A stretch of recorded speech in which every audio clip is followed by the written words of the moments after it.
Ẹ káàárọ̀, ẹ káàsán, ẹ kúrọ̀lẹ́, ẹ kú gbogbo àkókò kákòókò tí ohùn mi bá ń bá yín níbikíbi tí ẹ ti ń gbọ́ mi.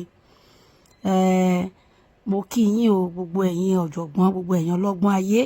gbogbo ẹ̀yin onílàákàyè, gbogbo ẹ̀yin tó jẹ́ pé tẹ́ ẹ bá gbọ́rọ̀ báyìí ọ̀rọ̀ máa ń yé yín. Ẹ jọ̀ọ́ ẹ̀yin ọlọ́gbọ́n ni mo pè kẹ́ ẹ farabalẹ̀ kẹ́ ẹ bá mi gbọ́rọ̀ yìí, kẹ́ ẹ gbé sí làákàyè, kẹ́ ẹ jẹ́ ká fi ṣe ọgbọ́n. Ẹ jẹ́ ká kẹ́kọ̀ọ́ nínú ọ̀rọ̀ tí mo fẹ́ sọ yìí. Ẹ̀kọ́ ńlá wà nínú ọ̀rọ̀ yìí o. Ẹ jẹ́ kí gbogbo wa kó ní kálukú wa ká mú tiwa ń bẹ̀. Nítorí wípé ó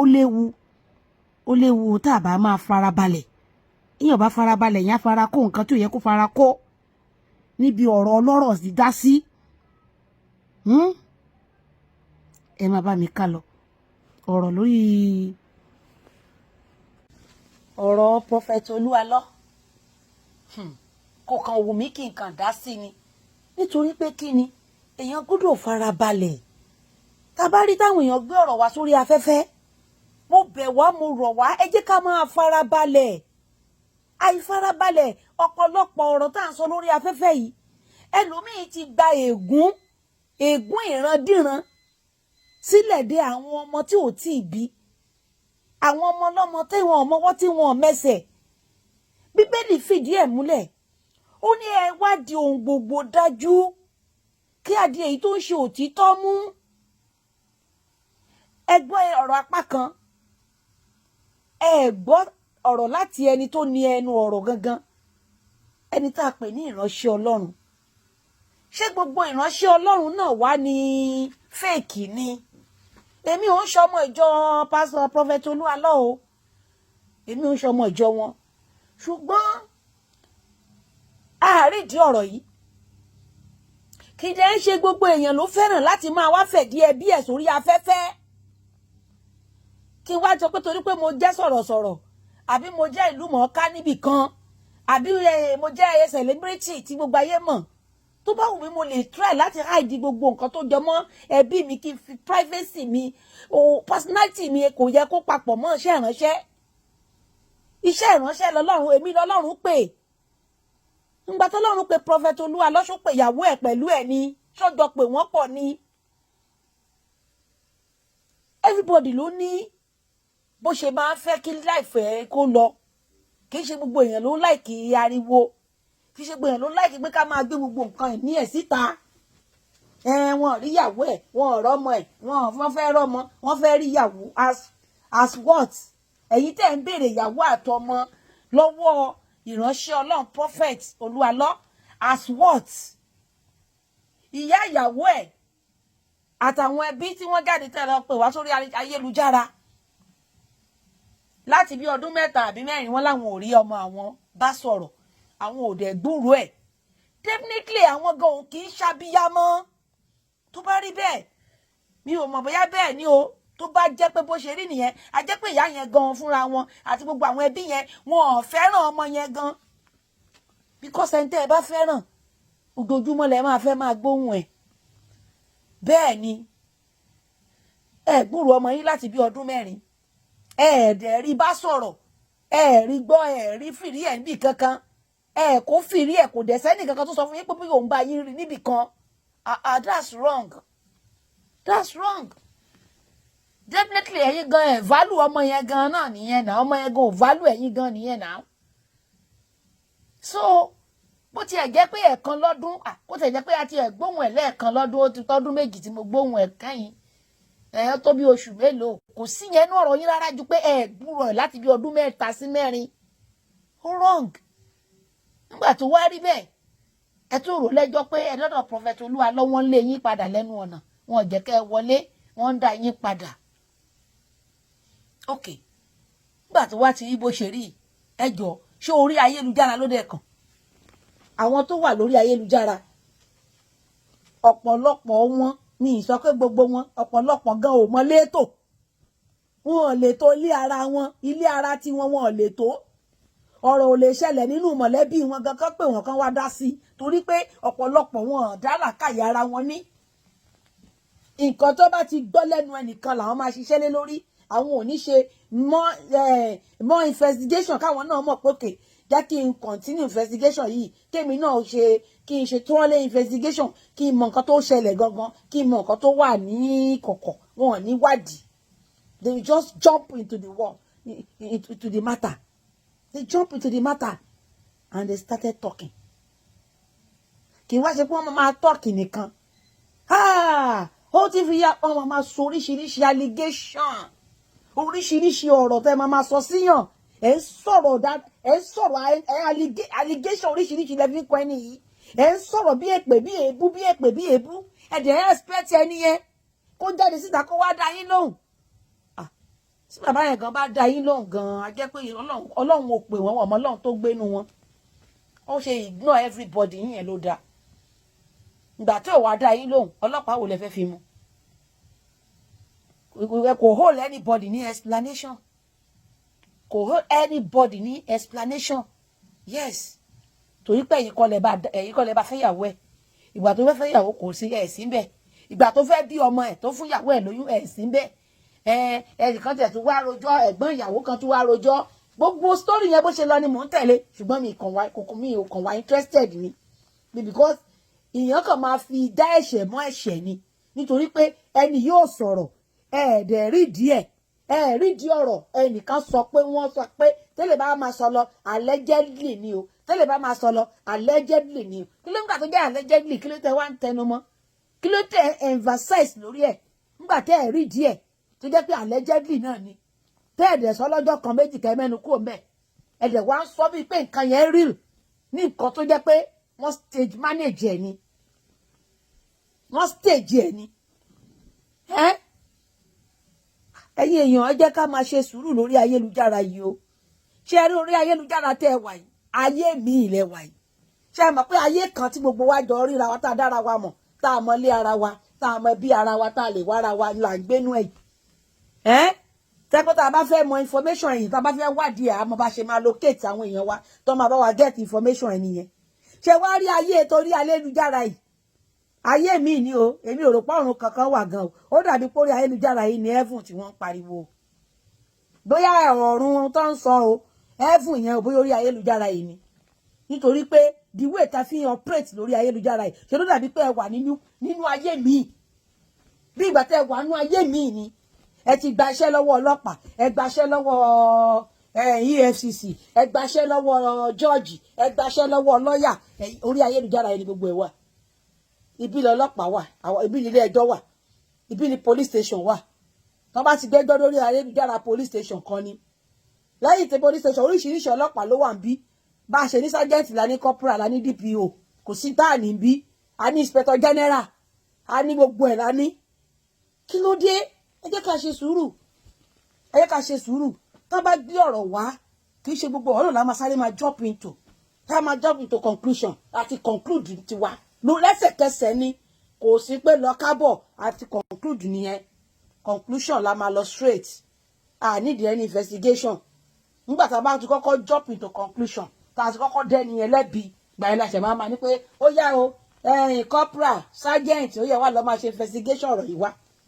nǹkan tó yẹ kó síwájú òun la máa fi ń kẹ́yìn ọ̀rọ̀ tó wà ńlẹ̀ yìí ẹ má yẹ ká forí àwọn ọmọ ọlọ́mọ àwọn ìran tá a fẹ́ bí ẹ má yẹ ká forí wọn gbègún o torí pé ọ̀pọ̀lọpọ̀ èèyàn lórí ayélujára yìí ó ti fara gbègún ó ti forí gèpè ilẹ̀ èpèdè rèé wọn lọ́mọdé búrò kò bójú wẹ̀yìn òrùjọ́ kọ́ ni olúwéré ń jà ní o òrùjọ́ kọ́ ni olúwéré máa ń jà ní o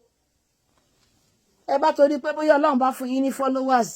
tẹ́ torí pé bóyá ẹ jẹ́ celebrity tàbí ẹ torí pé ẹ lẹ́yìn àwọn èèyàn tán tẹ̀lé yín rẹpẹtẹ tẹ́ bẹ̀rẹ̀ sí sọ̀sọ́kùsọ níbi tó yẹ kẹ́ ẹ ti sọ̀rọ̀ làákàyè tẹ́ ń wí wòrowòro tẹ́ ń dájọ́ tẹ́ ń sọ̀kan tẹ́ ẹ mọ̀ nípa èèyàn tẹ́ ẹ bẹ orúkọ èèyàn jẹ́ tẹ́ ń pé ọ̀nà àti déèyàn ṣubú ẹ má gbàgbé pé ẹ̀yin náà bímọ o ẹ dẹ̀ ń gbàdúrà kọ́mọ tiyín náà ga ẹ gbàdúrà kọ́mọ yín ga o so tẹ́ bá ti dúró pé ẹni tó wà lókè ẹ fẹ́ fà ṣubú definitely ọmọ tiyín náà àdé stage yẹn ọlọ́run á yàn àwọn tó máa fà ṣubú tì o ẹ jẹ́ ká máa rọra lórí ayélujára o ẹ ká máa ṣọ́ra o ó ní nísìn pẹ̀lú gbogbo àtòkè àti ìsàlẹ̀, ìyá sunkún, ìyá wá sí pátì, ìyá ṣe gbá, ẹ lọ kẹ́bí wa, ẹ lọ kára wa, ẹ lọ kẹ́gbọ́n wa, ẹ káàbúrò wa. Àṣírí ọ̀rọ̀ ló padà wá tú ìpèsè lọ́wọ́ ṣe ni wọ́n stage gbogbo ohun tó ṣẹlẹ̀ o láti fa Olúwa lọ́ṣubú. Níbo lẹ wá fẹ́ fojú sí o gbogbo ẹ̀yin jọ́ọ̀jì, lọ́ọ̀yà, inspector, pólíìsì, IG, gbogbo yín tẹ́ wà lórí ayélujára online law, ẹ̀yin adájọ́ orí ayélujára, ẹ̀yin agbẹjọ́rò orí ayélujára, níbo lẹ fẹ́ fojú sí báyìí? Ẹ̀yin abọ́ sínú kọ̀rọ̀ kẹ́ máa tọrọ ìdáríjì lọ́wọ́ Ọlọ́run nítorí pé ẹni tẹ́ ẹ kọlù ó lè má ṣe kankan fún yín o, ṣùgbọ́n tó bá fà yín sí ọwọ́ Ọlọ́run ó kó ẹ̀yin àtẹ Ọlọ́run o. Tó bá ti fà yín sí kóòtù Ọlọ́run, ṣe ń pé tẹ́ bá wà ní kóòtù èèyàn, ẹ lè gbé lọ́ọ̀yà dìde kẹ́ máa dìrẹ̀bẹ̀ kẹ́ máa bẹ̀bẹ̀ kan parí ìjà kan gba béèlì kan fi yín lẹ̀. Ṣùgbọ́n ẹni tí wọ́n fà lé Ọlọ́run lọ́wọ́ pé Ọlọ́run, nítorí tí mi ò mọ̀ nípa nǹkan tí wọ́n fi lọ̀ mí yìí, wọ́n sì dá mi lẹ́bi, Ọlọ́run gbẹ̀san mi lára gbogbo wọn. Wá mọ tọ́lọ́run sọ ni, ó ní èmi ó gba ẹ̀san látòrí ìran kan dé ìran kan. Ègún kan nìyẹn nínú Báíbù téèyàn gbọ́dọ̀ máa ṣọ́ra fún. Ó dẹ̀ ní àwọn ẹni òróró yìí, ó ní kẹ́ ẹ má ṣe fọwọ́ kan ẹni àmì òróró. Ẹ má fọwọ́ kàn wọ́n, ẹ má dá wọn lẹ́jọ́,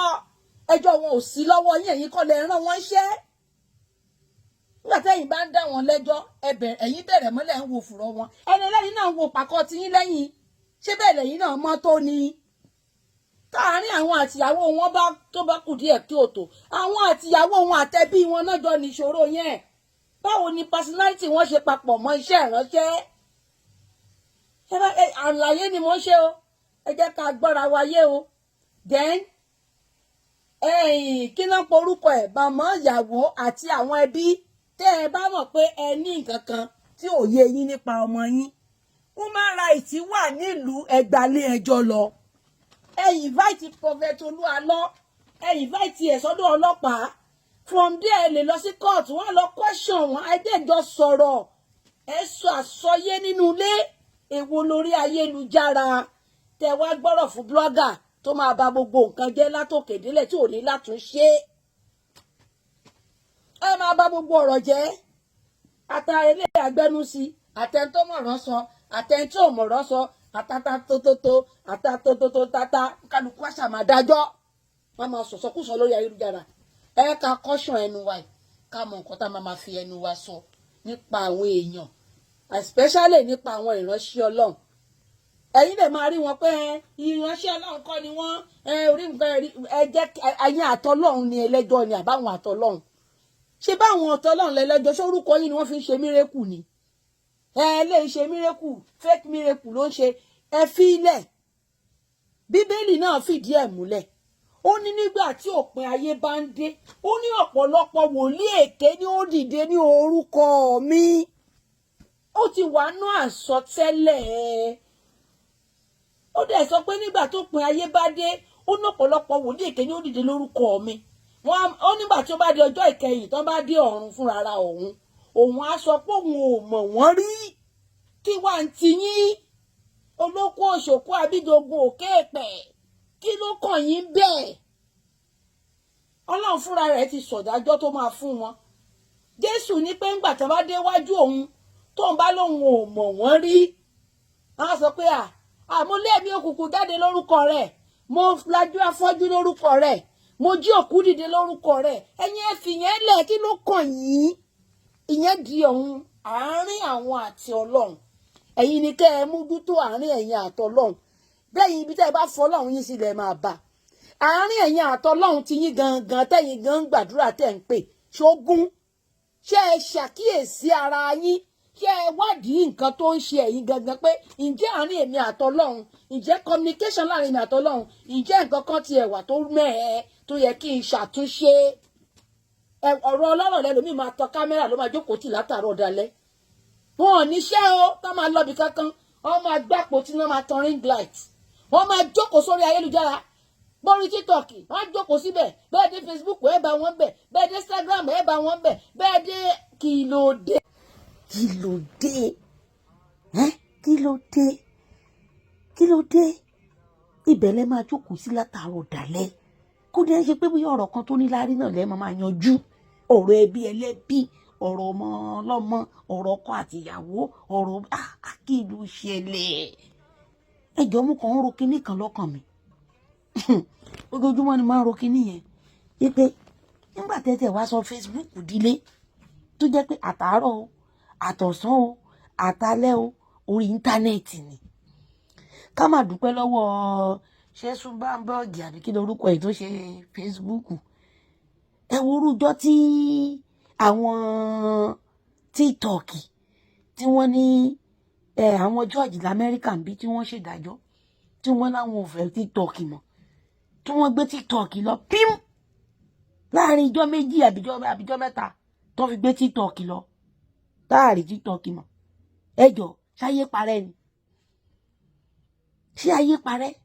tó gbé TikTok wọn tó gbé lọ tó bá yẹ pé bọ́n ṣe gbé lọ yẹn wọ́n wá gbé padà wá mọ́ ẹjọ́ tí wọ́n tún wo ìlú mi náà tó tún gbé lọ bẹ́ẹ̀ ká máa dúpẹ́ lọ́wọ́ àwọn tó ṣe wọ́n ṣe for fun wọ́n ṣe for fun wọn ò ṣe pé ká ẹ máa fi báyé ara yín jẹ́ wọn ò ṣe pé ká ẹ fi gbéyàn ṣubú wọn ò ṣe pé ká ẹ máa fi bàtọ́ ọmọlàkejì yín jẹ́ internet is for fun ibi tẹ́ máa ti máa ní fun ní tẹ́ máa múnú ara yín dùn orí TikTok kẹ́ ẹ jó kẹ́ ẹ sọ̀rọ̀ kẹ́ ẹ ṣe àwọn show tó nílàákàyè nínú kẹ́ ẹ ṣe educative show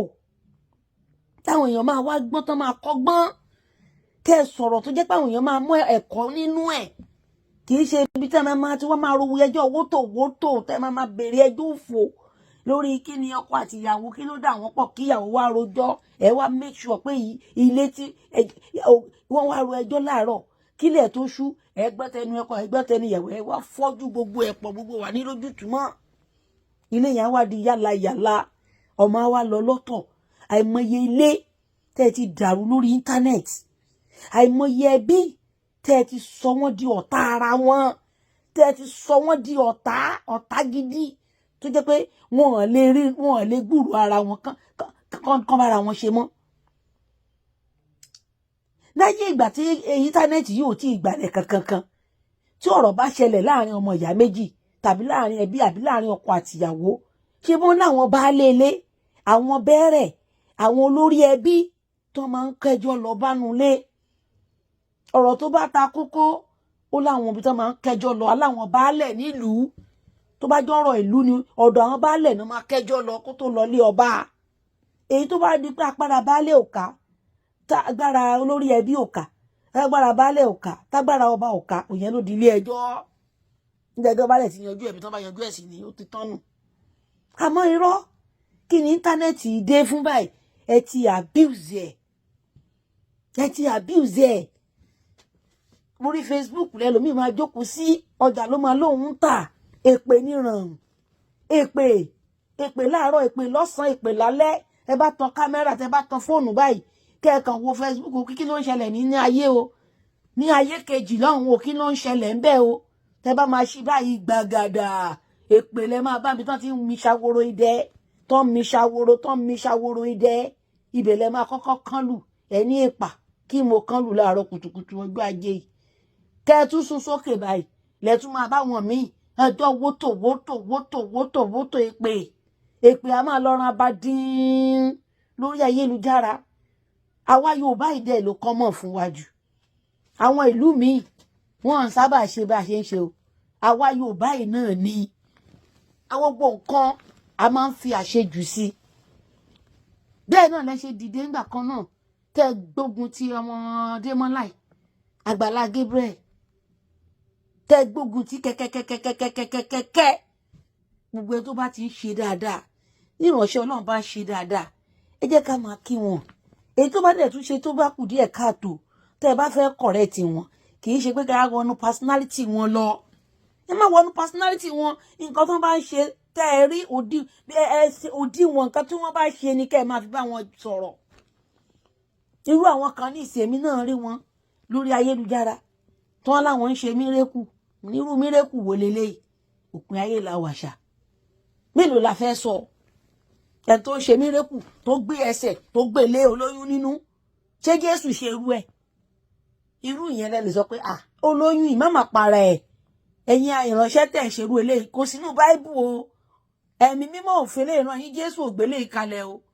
kéèyàn sọ pé ó yá lanu ẹ kẹ máa wá fa wọn kà hán kẹ máa fa wọn kà wọn kẹlẹ́ ń ṣe mírèkù ẹ̀ ń ṣàdúrà níbo ló wà nù báíbù kò wà bàbílíkà so gbogbo irú àwọn kan bẹ́ẹ̀ tẹ́ bá ń kọ̀ndẹ́mù ẹ̀ tẹ́ ń jẹ́ kárí àwọn èèyàn pé irú àwọn kan tẹ́ ń ṣe kò wà bàbílíkà kò sínú báíbù Jésù ò ṣe é Ọlọ́run gan ò ṣerú ẹ̀ kò sẹ́ni tó ṣerú eléyìí ẹ̀mí mímọ́ ò dẹ̀ fún wa nírú eléyìí ó nígbà tí ẹ̀mí wá balẹ̀ yín ó lẹ́yìn ó gbàgbára kò sọ pé ńgbà tẹ́ bá fa wọn ka wọn tẹ́ ń gbẹnu òṣì síra yín lẹ́nu lẹ́ máa gbàgbára kò sọ pé ńgbà tí pásítọ̀ yín bá sọ pé ó yá ẹgbà ATM card rèé only go ATM spiritual ATM card mo tún wò kan ó ní spiritual ATM card rèé ó yá o lè lò ní báńkì o after 6 months ó máa expire níbo ni Jésù ti ṣe yẹn but who are we a lè condemn wọn tá a bá pàrọwà fún wọn irú eléyìí tẹ́ ẹ ṣe yìí mírèkù eléyìí kò sínú báíbù kò dẹ̀ wà bàbílíkà níbo lẹ ti rírú eléyìí kì í ṣe pé ká wá condemn ìránṣẹ́ yẹn ká máa condemn gbogbo iṣẹ́ ọwọ́ ẹ̀ àwa kọ́ la dá àwa dẹ̀kọ́ ló ń jíṣẹ́ fún ṣùgbọ́n àwọn yẹn wa tán mislead a lè control yẹn láti pè wọ́n padà pé tó ibi tẹ́ ẹ̀ ń lọ yìí o ilé ìjọ tẹ́ ẹ̀ ń lọ yìí nǹkan tí pásítọ̀ yìí sọ yìí ẹni kò ṣí fún yín níbo ló wà fáàsì wo ló wà orí ẹsẹ̀ wo ló wà nínú Bible so you can ask question it's not that pé ká wá bring èèyàn down ẹ̀yẹ jẹ́ ká wá gbọ́ ti pásítọ̀ Olúwalọ́yì ó máa ṣọ́ọ̀kì yín bákan bákan ó máa ṣọ́ọ̀kì yín ẹ̀rù máa bà yín ẹ jẹ́ ká jọ gbọ́ gbogbo nǹkan tí Tèmítọ́pẹ́ pásítọ̀ Tèmítọ́pẹ́ tí wọ́n gbé dìde ńgbà yẹn tó ní Àgbàlá Gabriel jẹun lówó tó ń wá ṣubú àgbàlagbà yẹn tó náà tó ń kiri ká ṣe wájú òwò gan-an náà máa ń ránṣẹ́ burúkú ẹni tó bá ti ń rìnrìn kùrìn tó ti ń rìnrìn òfò tó ti ń rìnrìn ìyà kiri irú èèyàn téèyàn bá jẹ́ náà máa irúṣẹ́ tó máa ń gbélé lọ́wọ́ that is my own opinion and ojú tí mo view tèmi nìyẹn irú èèyàn tẹ́ ẹ jẹ́ gangan pásítọ̀ Tọ́pẹ́ irú èèyàn tẹ́ ẹ jẹ́ gangan òun ló jẹ́ ká máa fi irú àwọn ìlọkulọ̀ báyìí lóyìn ẹ ní tẹ́lọ́rùn ẹ lè bọ́lọ́run nìkan dúró ẹ dúró tọ́lọ́run tẹ́ bá sọ pé ẹ ti yí padà kúrò nínú gbogbo àwọn ìwà adigunjalè ìwà ká parọ́ mọ́ ni ká purọ́ mọ́ ni tako ni ká ṣe jìbìtì ká ṣe gbogbo ẹ̀tẹ́lẹ̀ ń ṣe ẹ̀dẹ̀lẹ̀ ti lọ ẹ̀wọ̀n bóyá 14 or 15 times bóyá mìíràn ká ìgbà tẹ́ sọ pé ẹ ti lọ ẹ̀wọ̀n lóòótọ́ ni Bíbélì sọ pé ohun àtijọ́ ti ré kọjá ó ní ẹnikẹ́ni tó bá wà nínú Kristi ti di ẹ̀dá tuntun ohun àtijọ́ ti ré kọjá kí ló tẹ̀ jẹ́ kó ohun àtijọ́ ré kọjá nú ayé yín kí ló tẹ̀ ju gbogbo ohun àtijọ́ yẹn kalẹ̀ kẹ́ ẹ má padà sínú ẹ̀ mọ́ ó ní bí ẹnikẹ́ni bá tọ̀ mí wá tó sì jẹ́wọ́ gbogbo ẹ̀ṣẹ̀ rẹ̀ tó sì kọ̀ wọ́n sílẹ̀ ó ní yóò rí ìdáríjì gbà kì í ṣe pé tó bá ti kọ ẹ̀ṣẹ̀ ẹ̀ sílẹ̀ lẹ́nìí kó tún padà sínú ẹ̀ṣẹ̀ lọ́la kó tún padà síta kó tún padà sínú ẹ̀ ìyẹn kọ́ ni Bíbélì sọ fún yín nǹkan tí Bíbélì sọ fún yín ni pé ó fìdí ẹ̀ múlẹ̀ ó ní bí ẹnikẹ́ni bá jẹ́wọ́ ẹ̀ṣẹ̀ rẹ̀ tó sì kọ̀ wọ́n sílẹ̀ ẹgbọ́ gbólóhùn tí Ọlọ́run sọ ńbẹ̀ yẹn ó jẹ́wọ́ ó kọ̀ ẹ̀ṣẹ̀ yẹn sílẹ̀ kó padà sínú ẹ̀ṣẹ̀ yẹn mọ́ kò dé bẹ́ẹ̀ mọ́ rárá ó jẹ́ kó di ohun àtijọ́ ó ré kọjá lọ́nú ayé wa sọ̀rọ̀ ẹ̀dí ẹ̀dá tuntun ohun gbogbo wa ṣe kí ni gbogbo wa di tuntun ó ní behold all things are passed away and all things are become new that is what the Bible says Bible sọ pé tẹ́ bá ti padà sínú ẹ̀ṣẹ̀ lẹ́nìí kẹ́ tún yọ wá sínú ẹ̀ lọ́la kẹ́ tún sáré dẹ́ṣẹ̀ díẹ̀ kẹ́ fi wówó tẹ́ wá tó bá tún ti di kọ́ ká yín kẹ́ tún fẹ̀ṣẹ̀ yẹn lẹ̀ kẹ́ tún padà sínú Kristi rárá o alágàbàǹgebè nìyẹn Bíbélì fìdí ẹ̀ múlẹ̀ ó ní kò gbóná kò tutù ó lóun ó pọ̀ wọ́n jáde ẹni tó gbóná tó tutù tẹ́pẹ́ tó bá gbóná lẹ́nìí tó bá dọ̀là tutù tó bá dọ̀là tutù ènìyàn á gbóná kò dúró síbì kan kò mọ nǹkan tó fẹ́ irú wọn báyìí Ọlọ́run ní òun á pọ̀ wọ́n jáde àwọn waste product nìyẹn ẹ má sọ̀rọ̀ ayé di waste product níwájú Ọlọ́run I am not here to judge you because I am not your God and I can't judge you. And the Bible says, judge not. Mi ò lè dá yín lẹ́jọ́ torí pé ká má bàa dá mi lẹ́jọ́ tí kì í ṣe tèmi. Mi ò mọ kankan pa yín. Nǹkan tẹ́ ń ṣe tá a rí àti tẹ́ sọ jáde òun là wá ń sọ̀rọ̀ lé lórí. Ìkọ̀kọ̀ yín àti ẹ̀yin àtọlọ́run, I don't know it. Mi mọ̀ ń pa ẹ̀. Mi mọ̀ bá àárín ẹ̀yin àtọlọ́run ṣe rí.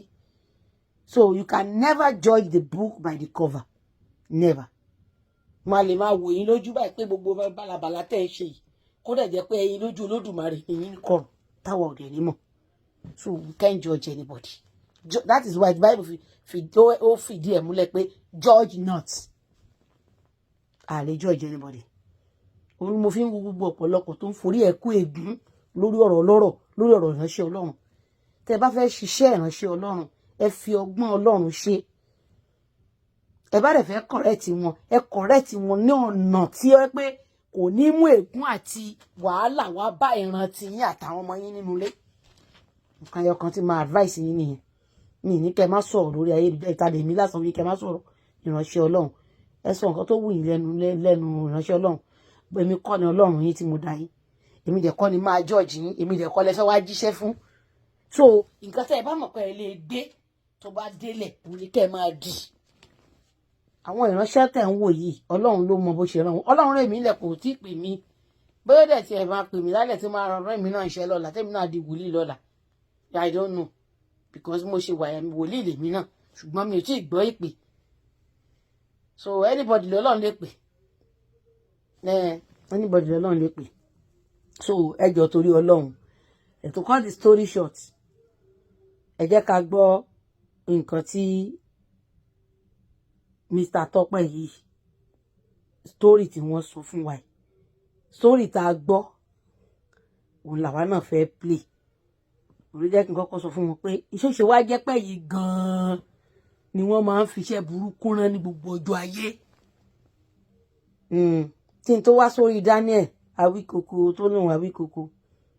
Rotimi Daniel. Rotimi Daniel, you need to change. You need to change yo. If this is true, you need to change. Because ẹni tó sọ̀rọ̀ kò sọ pé òun kò sọ ní allegedly. Kò dẹ̀ sọ pé bóyá wọ́n ní wọ́n pé òun gangan ló ń sọ pé ó ṣẹlẹ̀ sí between you and him. Òun gangan dẹ̀ ló ń sọ̀rọ̀ yìí. Kì í ṣe pé bí wọ́n gba voice kan lẹ̀ wọ́n doctor voice. Ẹ jẹ́ ká gbà kíyèsára. Ṣé gbọ́ bẹ́ẹ̀ màmá ló ń kọ́ ló ń gbéṣẹ́ fún wọn? Màmá ló ń kọ́ ẹgbọ́n mi. Kí ló ń rán màmá? Ọlọ́run tí ò sì lẹ́tú báyìí, ẹ̀rí ọkàn ló dà ẹ́ láàmú bí Ọlọ́run ṣe máa ń ṣiṣẹ́ nìyẹn. Ọlọ́run mọ ọ̀nà tó máa ń gbà láti yọ àwọn tí ẹ̀ kúrò nínú wàhálà. Ẹ̀rù ò dẹ̀ bá ọkàn ẹ̀ dẹ̀ balẹ̀, ó dẹ̀ gba owó kó fẹ́ lọ bá ti èèyàn jẹ́. Ó fẹ́ bá yé èèyàn jẹ́, ó dẹ̀ tẹ ọkọ̀ létí. Ó ti ẹ̀ bẹ̀rù pé bí ọkọ̀ yẹn bá tó bá ní ìjàmbá ọkọ̀ lọ́nà ńkọ́. Tàbí tí Ọlọ́run bá strike ẹ̀ down lójú ọ̀nà tí nǹkan burúkú ṣẹlẹ̀ sí ẹ. Tó wá lọ sí ọ̀run àpáàdì, báwo ló ṣe fẹ́ ṣàlàyé? Báwo ló ṣe fẹ́ ṣàlàyé irú iṣẹ́ wo ló fẹ́ lọ jẹ́ fún Ọlọ́run? Òòró kó tó gbégbésẹ̀. Ó ga. Ẹ jẹ́ ká jọ gbọ́ gbogbo làbárè tó sọ káàkiri tó wá máa sọ̀rọ̀ lé lórí.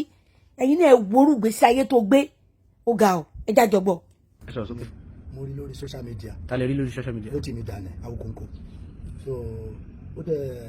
dẹ̀ ní nǹkan bóyá gẹ́gẹ́ bí nǹkan tí mo gbọ́ tó lóun ṣe ó dẹ̀ ní nǹkan kan tí ó ń gbé mi nígbà yẹn àwọn ṣọ́ọ̀ṣì kan ṣe sí mi torí ṣọ́ọ̀ṣì yẹn mo ń lọ bẹ̀ ní family fellowship ní Oriental Hotel ní Lagos via so àwọn yẹn ṣọ́ọ̀ṣì yẹn wọ́n wá rí àwọn nǹkan kan bíi past mi ṣáà pé kí wọ́n jẹ́ nǹkan kan tẹ́lẹ̀ kẹ́nìkan ti wá interview kan wá rí interview yẹn tó ń go viral wọ́n ṣe wá blọ́ọ̀kì mi nìyẹn ní platform wa that's 136 so gbogbo foundation member dẹ ni nítorí wọ́n ṣe bẹ̀rẹ̀ ṣọ́ọ̀ṣì yẹn níyẹn so wá ká mi lára mo wá béèrè lọ́wọ́ ẹni tó blọ́ọ̀kì mi ṣé wọn pé lórí platform ẹ máa rí yàn tó máa blọ́ọ̀kì yẹn agbórúkọ mi wá béèrè ó kàn fi fídíò yẹn mi ní wíjì mo ní ìsinmi náà ó lé méjìlá mo ní kí ni tẹ́ lọ ẹ̀wọ̀n mo ní that was my past ó ní kì í ṣe kan kì í ṣe méjì oníṣètò rẹ̀ lẹ́bi blọọkì mi wọ́n á ní 2 Corinthians chapter 5:17 bíbélì 10 gbé ó ní if any man is in Christ all things have passed away behold all things have become mo ní bẹ̀rẹ̀ fi yẹn sínú bíbélì mo ní sọ that means church is scam mo wá sọ bẹ́ẹ̀ mo wá post tó ṣe ẹ̀gbọ́n àṣegbà tó wáyá ẹ mọ̀ mo lọ́mọ kan ẹ mọ̀ bó sọ pé mo lọ́mọ kan ṣe mo lọ́mọ kan so ọmọ yẹn ó wà lọ́fíìnẹ̀tì so ó wá ń dùn mí pé nǹkan kan tó ń ṣẹlẹ̀ sí ọmọ yẹn lọ́wọ́lọ́wọ́ nígbà yẹn so àwọn nǹkan yẹn wá fún mi níbi pé frustration depression ó wá jẹ́ pé tí n bá ń wàásù evangelist mi máa send kìíní mi sí so tí n bá ń wàásù nígbà mi wọ́n kọ́ sọ pé mo go naked completely naked ó kọ́kọ́ ṣẹlẹ̀ sí mi ní computer village ní Ìkẹjà wọ́n ní mo naked kí n wá gbé báàbù ọ̀nà ọjà wọ́n á sọ pé kí obìnrin kan ló dì mí ó tún wá ṣẹlẹ̀ sí mi níjọ́ kan ní ṣọ́ọ̀ṣì yẹn bá ṣe jáde kí ló wá dùn mí ju ṣọ́ọ̀ṣì yẹn ò lè come to my rescue and they show me outside it was area boy kan wá rescue mi ó wá jẹ́ kí n wá sọ pé mi gbà tí wọ́n wá ní another Sunday ṣé ti yẹn wọ́n wá ní kí security máa yẹ kí n wọlé wọ́n ti wá send video tí wọ́n rí sí security pé criminal nìyẹn ó wá dùn mí so mo wá lọ so ìyẹn gangan ló jẹ́ kí n rí sí Awíkonko. báwo lẹ ṣe rí iṣẹ́. ẹ ṣe ẹ mọ̀ pé WhatsApp tó bá wo kí ní ẹ̀sà nọ́mbà ẹ̀ wà ń bẹ̀ mo fi wá rí ìṣẹ́ pé mo fẹ́ sọ pé lórí platform ẹ. lórí platform ẹ. ní orí TikTok àbí wo. no WhatsApp. WhatsApp. ok so mo wá mẹ́sẹ̀gì ẹ̀ so wá ní òkè tó fún details mo wá dúró mi ì tí ì fẹ́ fún details mo wá dúró so later mo kàn tó gbé bàbá Olúwa lọ wá. ok sí orí bẹ́ẹ̀ ni sórí platform ẹ̀ tó ń sọ̀rọ̀. ṣé platform ẹ̀ wo ṣe Facebook or. Facebook ẹ mọ̀ pé ó máa ń ṣe TikTok. ok so wọ́n á rántí ọ̀rọ̀ ọmọ mi dání pé bàbá máa gbọ́ ọmọ mi ti ráńgbà kan tí wọ́n dẹ̀ sọ lórí Facebook. bàbá wo bàbá Olúwa lọ ẹ mọ̀ pé rédíò wọn yẹn wọ́n máa ń ṣe lórí Facebook wọ́n ní wọ́n máa sọ pé ọmọ mi pé àwọn máa rán dé yunifásitì pé wọ́n adopt ẹ̀ tẹ́kọ̀ ọmọ yẹn ló bí 4 months lọ́dọ̀ wọn. lórúkọ ọmọ yẹn. Daniel Ọláwọlé. so gbàtà kan lọ ṣe birthday fọmọ yẹn. bí ọdún wo sílẹ̀ sẹ́yìn. I think 2023 August náà gbọmọ yẹn wọ́n dẹ̀ gbélé ní December wọ́n á reach out to me mo ní mo lọ́wọ́ kan tí mo fẹ́ sọ fún. tani. ìyẹn ló ti mi dání pé owó kéèsì báyìí ṣẹkẹtẹ bẹ́ẹ̀ ni mo bá sọ. nígbà yìí ó ti ń dárúkọ ó ti ń dákẹ́ bá àṣẹ mọ̀ pé gbogbo kí ni ẹ̀ tẹ́ bá wo ó gbé fọ́tò bàbá wa. kí ló sọ nígbà bí nǹkan tó ń bá wọn drag nígbà yẹn. bẹ́ẹ̀ máa ṣẹ́kì ẹ̀ lẹ́yìn náà bá ṣẹ́kì ẹ̀ before my own case. now tó mo wá sọ ẹ̀ ìwọ̀n lápẹ́ mo rí fọ́tò wọn bẹ̀rẹ̀ yẹ kí n sọ̀rọ̀ bàbá mo ní ọmọ mi mo ní bàbá gbà pé wọ́n sọ pé wọ́n máa rán dé yunifásitì pé wọ́n dẹ̀ filẹ̀ pé ọ̀rọ̀ yẹn dẹ̀ sì wà lórí social media tó ń go viral táwọn yorùbá mọ yẹn pé bàbá ń sanwó school ẹ̀ pé wọ́n dẹ̀ san wọ́n á send àwọn evidence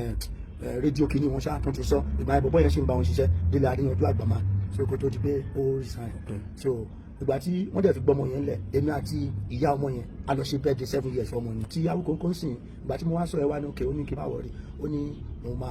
máa gbé mi pé bó ṣe gbé mi nìyẹn ṣáà sọ̀rọ̀ ẹ lórí ibẹ̀ ṣá. ó gbé yín bí báwo. ó gbé mi sí nígbà tó ń ṣe live mo wá pè mí wọlé àbí Facebook. ní TikTok ó wá pè mí wọlé pé mo máa pè mo wá sọ̀rọ̀ tí mo sọ yẹn náà pé bàbá yìí kí bàbá Olúwa lọ ra machine fún mi ṣẹgẹ́jẹ bẹ́ẹ̀. pé ó rà fún yín. ó rà machine fún yín. bẹ́ẹ̀ ni Bajaj tó ti rí bẹ́ẹ̀ gbàdí mo wá sọ pé kí bàbá yẹn ra Bajaj. ẹni kí wọ́n rà fún yín. ní wọ́n rà fún mi wọ́n rà fún mi torí gbà yẹn mo sọ fún wọn pé ọwọ́ ẹ̀ ó ti ṣẹ́ sínú àwọn sáà 2015 gbà tó ń tọ́ṣọ̀ mi tó hàn kì so pé mi nílé gun machine wọ́n ṣàpàrà machine yẹn so èmi wá gbé fún yàn kó wọ́n bá mi ṣiṣẹ́ wọ́n rà ní 530 bẹ́ẹ̀ nígbà tó máa sọ lórí rédíò mo ṣe sọ fún wọn ní 730 so mo dẹ̀ pé 530 náà àwọn dẹ̀ pé 750 pé báwo ni wọ́n ṣe Ọlọ́run ṣe ń parọ́ kọ́ tí mo sọ fún gbà yẹn so ó ṣàwá ní ọ̀rọ̀ yẹn náà la máa sọ ó ní bẹ́ẹ̀ kò yẹ kí n sọ pé wọ́n ra machine yẹn fún mi pé kí mo ní máa sọ ó ní because gbogbo ẹ̀ náà ló wà lórí kíní kí n má lọ dàbí onírọ́ so ìyẹn ni mo sọ fún tí mo fi mọ Awíkonko. tẹ́ fi mọ Awíkonko. bẹ́ẹ̀ni. ok ẹ̀yìn fúnra ilé pè mí tẹ́ sọ wípé ẹ ní àwọn kankan tẹ́ fẹ́ ṣàlàyé pé ẹ̀yin ni ó lọ ṣe interview ní ọ̀dọ̀ ìyàwó Prophet Olúwalọ pé ohun tá à ń gbọ́ ní abẹ́lẹ̀ yẹn pé ẹ̀yin ni pẹ́yìn àti obìnrin kan lẹ́jọ́ wà ń bẹ̀. ok báwo lẹ ṣe lọ síbẹ̀ báwo lẹ ṣe débẹ̀ ta ló rán yín lọ bẹ̀. ṣẹ́rí ìgbà tí màá ti Awíkonko ti wá mọ́ra lórí kéèsì bàbá Olúwalọ yẹn ẹ̀mọ́ àwọn kóòtù ní tí n bá ti fẹ́ wá wo ọmọ mi wọ́n ní kí n lọ wo ní orphanage kí n ra nǹkan fún kí n lọ wo kán lè mọ̀ pé mo tó bàbá ṣe tí ó wá fún mi 15,000 kí n lọ fi wo that was the first and then second time mo kọ̀ ẹ́ dédé kó send 20,000 sí mi kò lè ṣẹlẹ̀ rí yẹn Awíkonko without anything pé bóyá mo. báwo lè ṣe màkáǹtì. ìjọ tó send 15,000 tí mo ló ní kí n lọ fi wo ọmọ mi ló ti lákàntì mi lọ́wọ́ ó kàn ní ohun ti fún ní 20,000 ìgbà wá mọ̀ pé ọgbọ́n àrékèrèké ní láti rán mi níṣẹ́ ẹdí tòrútòrú torí iṣẹ́ tó rán mi ẹdí tòrútòrú ni nílẹ̀ kí n sọ bẹ́ẹ̀ ni wípé ojú mi ni ó ti wọ̀n jù lórí social media àga lórí ọ̀rọ̀ bàbá ó wá tó rán mi lọ sílùú bàbá ṣẹ́kẹ́tì ẹ̀ bẹ́ẹ̀ pé kí n lọ bàbá lọ ìjó àti fàkì ló rán mi lọ. lẹ́kìtì. lẹ́kìtì state so ẹ mọ̀ ó wá ní tí mo kó máa bá mi rán ọmọ mi ní school tó ti bá dẹ̀ ti dé náà pé tí bá ti fẹ́ lọ ọmọ mi kó máa fún mi ní owó kó dẹ̀ máa compensate mi ṣe mọ̀ pé mi ní kúrò ẹni tó bá ń sọ́fà tó need assistance àgbà mi iṣẹ́ tí ò yẹ kó jẹ́ àlọ́ jẹ òun ló mú mi lọ jíṣẹ́ yẹn fún torí èmi gan mọ̀ pé nǹkan tí mo lọ fún yẹn is at risk now. lọ́nà wo ló wà at risk. nǹkan tó fi wà at risk ni pé ṣe mọ̀ ìwọ tí ẹ pé o ti ń ṣe program yẹn according to July 27 tí o ti láwọn fans o ti láwọn èèyàn èmi tó ṣe mọ tí o ti ju 2 months ṣé o ti pé 2 months àti 1 month ṣé understand o dẹ̀ láwọn fans ní Nàìjíríà èmi ló wá dédé pé tó wọ́n ríṣẹ́ yẹn obìnrin kejì tó ní kájọ lọ ìyẹn ló ń lọ́pàá mo ti sẹ́ndì fọ́tò ẹ̀ sí yín wọ́n mọ̀ bọ́ lọ́pàá ni ṣé ó ti yẹ yín bẹ́ẹ̀ yẹn. kí lórúkọ ẹ̀. Bùnmi ó wà lórí kíní omi ìlú tí wọ́n Bùnmi ibi tó yẹ kíní kan so àwa jọ lọ ó lóun according to him ó sẹ́ndì ìjọ kẹta tó sẹ́ndì 20,000 ló wá pè ní pé àwọn fẹ́ ràn mí iṣẹ́ tani iṣẹ́ yẹn yàwó kòǹkò tó lè fún mi 20,000 ní kí n fi support yẹ kẹ́nìtì ó wá sọ fún mi wípé èlò ló máa gbé mi láti Ìkòròdú dé Ìbàdàn GoCom torí ẹni yẹn wà ní Ìbàdàn tí o ti wá fún yẹn ní owó mọ́tò àti everything tá a fẹ́ lọ sí lọ́hùn wá sẹ́ndì wọ́n á sọ fún pé tìbí 13 ó ṣáà sẹ́ndì kíní sí mi ó sẹ́ndì 20,000 ó ní at least máa jẹ máa ní problem money ok mo wá lọ́bẹ̀ ní adẹ lọ bẹ́ẹ̀ tìgbà tí màá máa sọ lórí kíní ó lóun fún mi lówó ní as pocket money ṣé owó tèmi tí mo fẹ́ lọ bá ṣiṣẹ́ níbì kan tó ní kí n lọ bẹ́yàn kan Ìbàdàn so owó tèmi ni màá fi wọ mọ́tò lọ sí Ìbàdàn wàhálà sígbà tó máa sọ lánàá oníṣẹ́ lòun kọ́ fún mi pocket money bóun ti fẹ́ nìyẹn lówó mọ́tò ìyẹn ló máa wá so ìgbà tí a wá dé Ìfàkì tí mo rẹ́ ni adé Ìfàkì a wá dé bẹ́ẹ̀ ìgbà tá a kọ́kọ́ dé bẹ́ẹ̀ ó ṣáà ti pè wá ní àtiwá bí a ti ń báyà sọ̀rọ̀ lọ́wọ́ àwọn báyà ìyá ọkọ̀ gbọ́ alẹ́ sọ́dọ̀ gbàdádọ̀ Major General ló fi yín àdírẹ́sì síbẹ̀ èmi dẹ́bi pé Major General táwọn kókó fi yín àdírẹ́sì yẹn ìsìláìpó fi ń gbéǹkì pánìkì sí máìndì àwọn èèyàn bàbá yẹn wá di bọ́ǹkì orúkọ yẹn kó tó sáìn ó ní òun ò ṣe Major General. kí ló sáìn. ìwé kíní yẹn gan mi ti sẹ́ndẹ̀ sí àbí lẹ́tà tó lóun fẹ́ fi sùn bàbá Olúwalọ. pé kíni. pé mi lè ka details yẹn pé lórí ọ̀rọ̀ Ìyábọ̀ Òjó tí n bá ti sẹ́ndẹ̀ sí yẹn àbí kí mú kí n kà. ẹ má wọrẹ. náà ó wá sọ pé ìyẹn ni òun fẹ́ fi ṣe kí ló ní ká mú wọn ká fọgbọ́n mú wọn kán sáìn yẹn. ó ní kẹfì ọgbọ́n mú. ká fọgbọ́n mú bàbá àti ìyàwó pé kán lè sáìn ìwé yẹn àwa la ti gbọ́ ṣẹ́ni bí tá a ti ń ṣe ti bàbá lọ́wọ́ sà ni ó ti wá sẹ́ndì kíní sí mi voice note ó yá kí n gbé jáde kí n play ẹ̀ ó ní ká jẹ́ kí ká mi sọ pé kí ìyá yẹn ká sọ fún pé kó pariwo ó wá sáré kọ̀tẹ̀ rẹ̀ pé kó pariwo tí ó ṣe ó wá sáré kọ̀tẹ̀ ó wá ní ká jẹ́ kó kígbe fọmọ Nàìjíríà pé kí wọ́n gbà wọ́n sọ pé àti ìjà ó ní ká jẹ́ kó ó wá pè ní again ó wá ní ká ní kí ìyá kó máa sunkún bóyá rí ibi kan tí ìyá yẹn ti ṣe bẹ́ẹ̀ tó fẹ́ sunkún ẹ mọ̀ gbàgbàlagbà ni kò ṣe ìwé bọ́ọ̀lù kan dédé fọ ìyá já ó ní ká jẹ́ kó mọ̀ pa ní kò fún ká fún ìyá lówó oníkẹ́ fún ìyá lówó wáyé tó ṣe níkẹ́ fún ìyá lówó. ó ní kí ìyá lè sọ̀rọ̀ kó lè grant wa kó lè attend sí wa dáadáa. èlò ló níkẹ́ fún ìyá. 30,000 ni bet ẹni tí a jọ lọ ó kọ́ tiẹ̀ ó sọ di 20,000 later níjọ́ kejì tá a wá tún lọ interview màmá wa ní ẹ ṣe 20,000 ní àná o. ta ló ń sọ fún bẹ́ẹ̀. ó ń sọ fún wa so ẹni ọlọ́pàá obìnrin tó dẹ̀ Bùnmi tó dẹ̀ tẹ̀lé wa lọ kò jẹ́ kémi mọ iye tó fún so later àgbàdo pé àti sọ̀rọ̀ jáde ó dẹ̀ mọ̀ pàbí kókó máa béèrè lọ́wọ́ mi ó wá sáré sọ pé ó ní ìyàwó yín tiẹ̀ kú 10,000 ó ti gbàgbé ni ó wá rẹ́rìn ìbẹ̀lẹ̀ mi ti kọ́kọ́ ń fi yẹn sí mi láti kọ́kọ́ ní ìṣubọ̀ so àṣà interview yà bẹ́ẹ̀ Major tá a lọ sọ́dọ̀ Major sọ pé òun ti sọ fún àwọn ìgbìmọ̀. Major yẹn ṣé àwọn kan ni wọ́n sọ pé àwọn ni bàbá ìyàwó Olúwalọ. Major yẹn ni.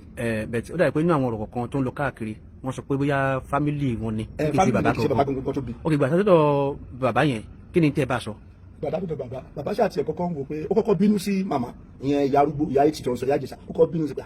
ó ní láwọn kan ń bọ̀ ó ní ṣe bó sọ pé àti ṣọ́ọ̀ṣì náà ti ń bọ̀ ó ní ló ti mi dá ó ní ṣe bó ti sọ gbọ́gbẹ́ nìyẹn pé kó yọwọ́ òun lórí ẹwọ́ play kíní kan náà public tó ní tó play voice yẹn tí wọ́n ní bàbá yẹn sọ pé kó má porúkọ sí mọ́ pé kó má pe àwọn ẹbí gangan bàbá ò sọ̀rọ̀ pé wọ́n ń wọ́ ọmọ bàbá ń sọ wípé ìyá ìyàwó anytime tó ń bá ń béèrè ọmọ mo sọ pé àlàáfíà ló wà